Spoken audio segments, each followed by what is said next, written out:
scaring the little girl.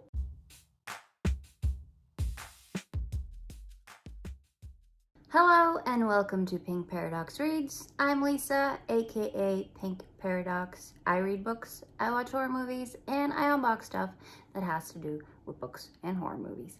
In this video, I'll show you what I got in my latest horror movie haul. Let's get into it. I've got some newish releases, some older stuff, and a surprising amount of Stephen King adaptations. So let me start off with the newer stuff. And Freaky on Blu-ray. This came out last year, and this is a horror comedy of sorts. I was really hoping that this would be released in time for my birthday this year because the last couple of years I've been watching the Happy Death Day movies on my birthday, and that's always been a treat. And this one is giving me real Happy Death Day vibes. This stars Vince Vaughn. I think this is Vince Vaughn's first horror movie ever. The premise is as follows. Vince Vaughn plays a serial killer who he stabs Catherine Newton, the teenage high school girl, with some sort of magic dagger, and by doing this they switch bodies, so this is kind of like a Freaky Friday horror situation. And while she in Vince Vaughn's body is desperately trying to find a way to switch them back, Vince Vaughn, in the girl's body is still carrying on murdering as per usual. This looks like a lot of fun. I'm really looking forward to watching it. Then we have The Grudge, and I think this one came out last year as well. I have only ever seen the first Grudge movie, and that was the American remake. I have never seen the originals. I hear that those are way better than the remake, but this one piqued my interest after watching the trailer because I thought it looked really scary. The reviews that followed after its release have been, I would say, leaning towards the negative, but I am willing to give it a chance because it has some really interesting, terrifying imagery. The premise on the back here, which I will try and translate from Norwegian, says a house is cursed by an vengeful ghost that judges those who come into it to a violent death. This is the darkest, scariest, and most shocking of the movies in the series. I'm interested to see if I'm agreeing with the critics on this one, but we'll see. Then we have something that the critics seem to all agree on, according to the amount of 5 and 4-star ratings on this cover. Saint Maud is a British horror movie, and this is about a live-in nurse that goes to care for a former dancer, a famous person living in a huge isolated house in the countryside.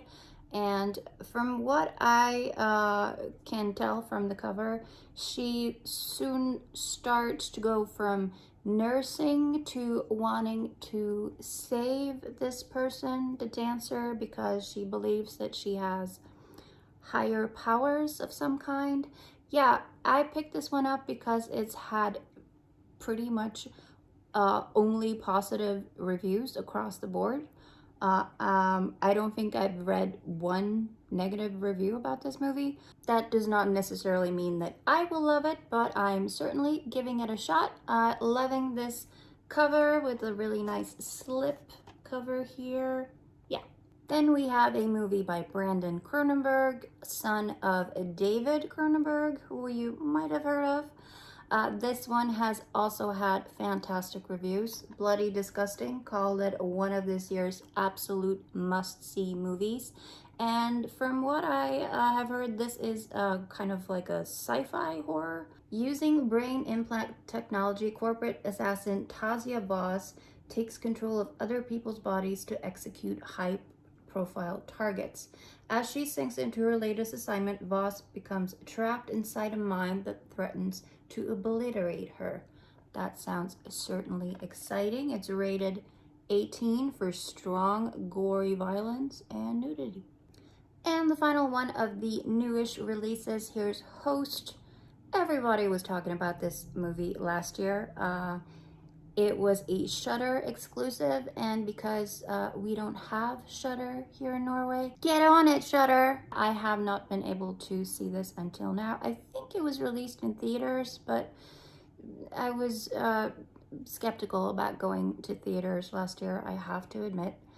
This is a movie that garnered a lot of hype, and it really captured the time that we were living in, because this all takes place on Zoom, I believe. 6 friends are attempting a seance on Zoom, and doesn't matter if you're on Zoom, a seance is a bad idea no matter what, okay? Really looking forward to seeing this one finally. It's really short. I think it's under an hour, so yeah.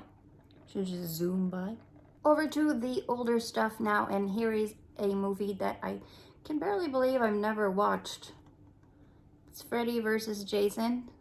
I am a huge Freddy fan. I have watched all of the Nightmare on Elm Street movies, including the remake, which, yeah, it's not very good.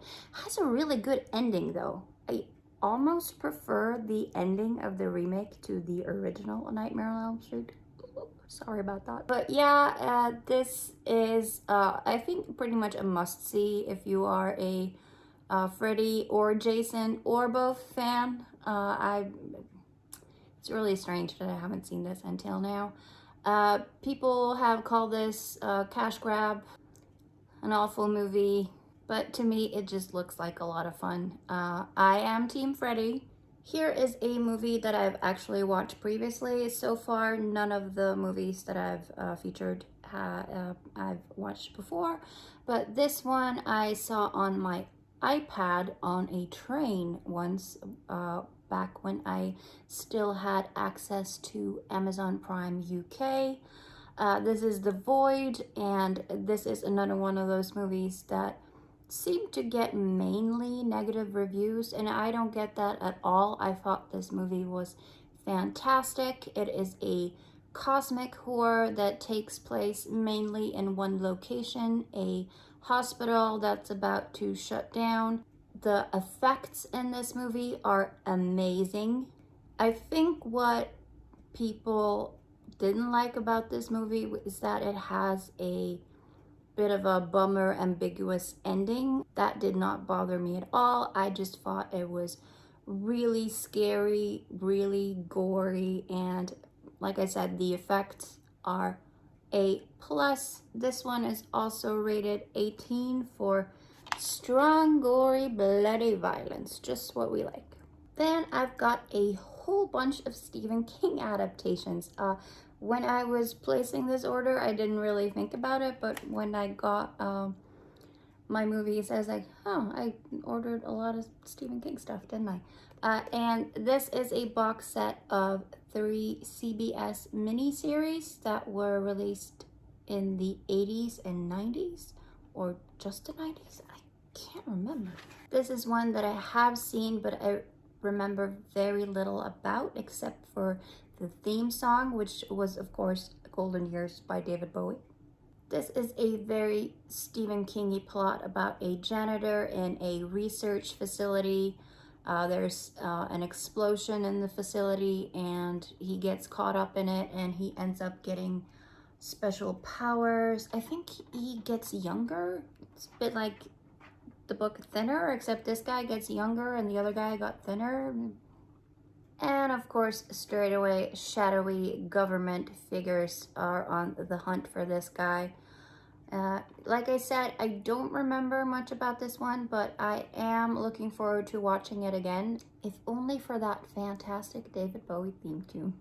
Then we have The Stand, and this is, of course, based on the magnum opus by Stephen King, which I know a lot of people, that's their favorite Stephen King book. I have not read The Stand. I am very intimidated by the page count. It's a brick of a book, but one day I will get around to tackling it. There was a adaptation this year as well, or it came out late last year, I think, in December. And that one had mixed reviews. This one is a little bit cheesy from what I've heard. It stars Gary Sinise, Molly Ringwald, and I think Rob Lowe was in this one. But actually, from what I hear, this one turned out to be a better adaptation than the new one was. Not sure about that. I'll have to watch them both to figure it out. Which one do you prefer? The Langoliers was another mini-series that I remember watching in the 90s. I saw this with my best friend Teresa, and the first episode was so awesome. I remember we were just hooked. We were wondering what the hell is going on. This is fantastic. Could not wait for episode 2. And then we saw episode 2 and we were like, huh. Okay. So yeah, episode 1 way better than episode 2. There's a connection there with Stephen King and endings and all that. This is a lot of fun nevertheless, and it has a star turn from Bronson Pinchot, scaring the little girl. Time may not have been fair to this one, but I am looking forward to watching it again nevertheless. Now here's a Stephen King adaptation that I've been wanting to watch for a very long time. I remember going to the bookstore when I was, I say a kid, like maybe early teens or whatever, and I'd go to the section with the Stephen King books in it, and I would like go through them because I was terrified of reading Stephen King books because I was certain that they were way too scary for me. But I remember Cycle of the Werewolf really well because it had pictures in it, which made it even scarier, I thought at the time. This is a movie based on Cycle of the Werewolf. Silver Bullet stars Corey Haim and Gary Busey and Everett McGill from Twin Peaks. And this movie has a lot of fans. A lot of people think it's absolutely ridiculous. Apparently the werewolf costume is not very good. But yeah, I'm absolutely psyched to finally watch this. Corey Haim, man. Here's a movie that I remember very well from the video stores when I was growing up. And I think this was played at my grandma's house. I'm fairly sure one of my cousins who showed me Temple of Doom back in the day, I'm pretty sure he rented this, but I was too young to watch it. This is Firestarter, starring Drew Barrymore, of course, and this is another Kingy type story with a child with special abilities and those gosh darn government people who are on the hunt for her. It'll be interesting to finally watch this. And I love Drew Barrymore in pretty much anything. Last one of the Stephen King adaptations, and this is the infamous Maximum Overdrive, directed by the man himself. Apparently this is a car wreck of a movie. It is about a comet that passes Earth, and as Earth gets caught in its tail, all the machines become sentient, and for some reason they become hell-bent on killing as many people as possible. It is pretty much as crazy as it sounds. And yet again, this is a movie that has a lot of fans and a lot of people think it's absolute garbage. It does have a soundtrack by AC/DC, so that's a great thing. Again, rated 18. Strong language, violence, bloody horror, all that good stuff. And this cover is fantastic. I mean, look at that.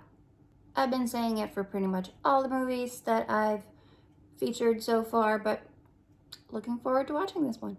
So those are all the horror movies in my haul. I've got one final movie which is not horror, but it is one of my favorites, so I wanted to feature it.